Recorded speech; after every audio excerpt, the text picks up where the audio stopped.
Allah'ın verdiği o derdi. Yarım da kendine İsmail'e geldi. Bu da Allah'tan yardım ediyorlar. Dediler Moskova'ya bile götürürüz, çocuğu baktırırız. Yani şifası olur demiş doktorlar, araştırmışlar. Ancak yalnız bilirse oraya büyük para gerek. Çocuğum koçgilerde işlemiyor, maçova işlemiyor, başında sıkıntı var. Bakın bile bununla bile çuval edip bununla bile doktorlar taktılar, bununla çocuk bile geziyor. Yani bizim tez gitmemiz lazım. Çünkü gecikmiş yok. Onun için Allah rızası için yardım edin. Yardım edin, öğrensin.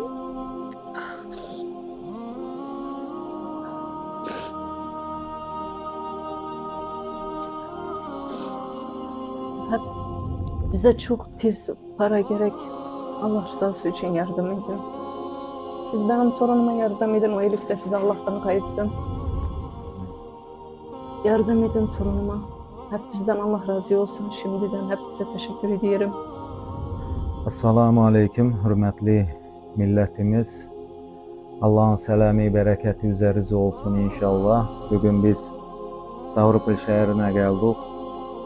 Darya kızımızın ailesine. Darya kızımız gerçekten de mezesi yoktur. Sizin bizim yardımımıza ihtiyaçları vardır. Gerçekten de çocuğu Moskova'ya götüreceğiz. İnşallah doktorlar garantiye veriyor ki dertlerine çare vardır diye inşallah. Ama sizin yardımınız olmuyor. Bütün dünyaya sesleniyoruz. Allah rızası için yardımcı olun, sebepkar olun.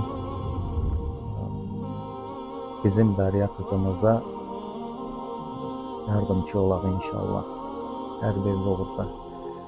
İnşallah bu Avgust'un 26'sına bu Moskvada уже çocuk doktorda oluşu gerek.